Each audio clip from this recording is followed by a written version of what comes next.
Whew. Whew. Dana with a gifted sub to Death, and Death passes it on with a gifted sub to Leslie. Well done, guys. That's awesome. You guys are the best. Thank you for the support, and thank you for passing it down to each other and keeping the love going.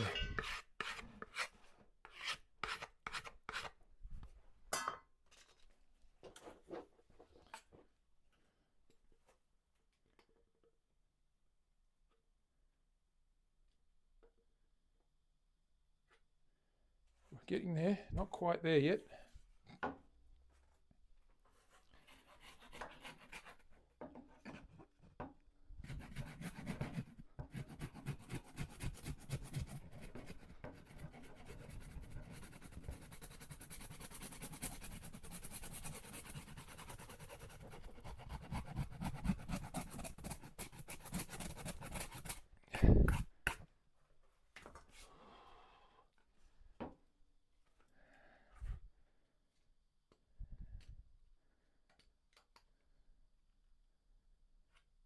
Ooh, nearly there, nearly there.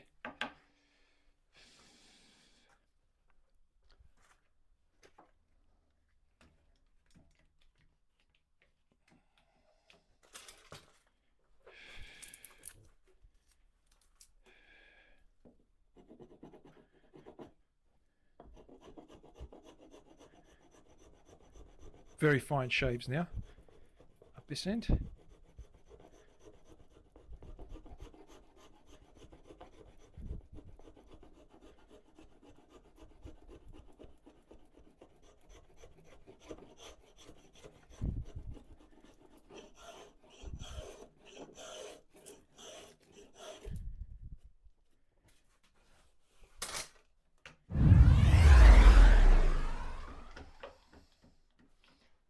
Oh.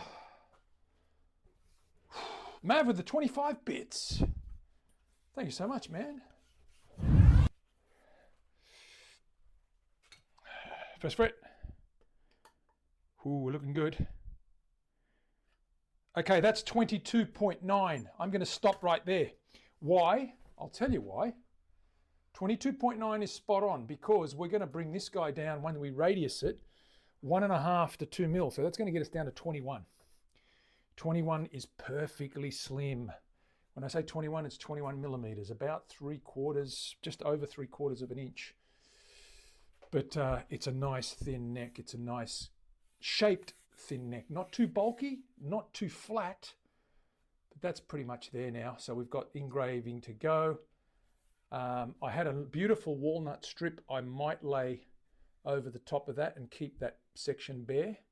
I might cut a walnut strip that fits over those holes and give that a little bit of a thin laminate. We'll see how it goes. Slinky, it's very nice. Yes, it's very slinky. But it's 23 at the back, 24 at the back, just under an inch. So it's a good general shape and comfortable to play. You know, unless I'm making it specifically for someone. Now I am making it for this guy, and that's the dimensions he wants. So he just said these are the dimensions I want. But you can get guys that want a 15-inch or a 16-inch or a flat fretboard with a 19-inch, a real shredder, you know, rubber band. But remember, the thinner it is, the more it's going to move. There's not enough stiffness in that wood to stop the displacement from humidity. We have got a truss rod in there, but the thinner the neck is, obviously, the weaker the neck is. So the strings will pull and the effect will be greater. That's a good balanced neck, that diameter there and that thickness. I love the shape of the transition to the back heel. It's gentle. It just dropped, but you can see, unlike the fenders, which sometimes join, that point tends to fade away into this chunky part around the 15th fret. I like to get down and scoop that and make sure that there is a defined little 1/4 inch or 1/8 of an inch rim around there. Thicker towards the body. Yeah, they generally are. A little bit thicker towards the body. Not much though, Tom. Sometimes you can get ones that are really rounded. They've got a compound sort of radius where you get a wider radius here and a tighter one here. Or you can get a wider or thicker heel. It's like it literally falls away like a triangle. It's like really chunky at the back and nice and normal at the front. I mean, it depends on the player, right? There is no fast rule. I mean, there might be standards, but everything is doable and everything is possible. So that's generally what I do. I normally have the 17th fret or around the 15th fret 2 millimeters thicker than the top of the fretboard. So if that's 21, that'll be roughly 23, which is what it's at now. And that'll drop down to about 21 when I sand this guy and when I radius the fretboard. So, but because this is a little bit thicker, it will maintain that. Whereas here we can work a lot more off because it does taper like a wedge a little bit. Nothing's dead straight, put it that way. Even there you can probably see as it comes up to there, it gets a little bit thicker around there, around 15. No, we've got to sand it yet, and we've got to hit the sanding and just get all those tool marks off there. And that's usually by hand. I don't normally put it on a belt sander or anything like that. I tend to find the sander takes off too much.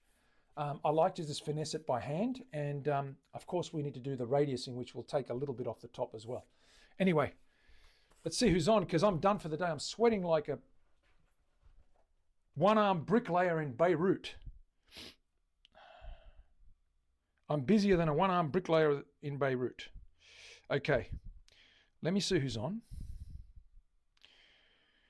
Whew. We have got following Mandy Prater, John Reeves.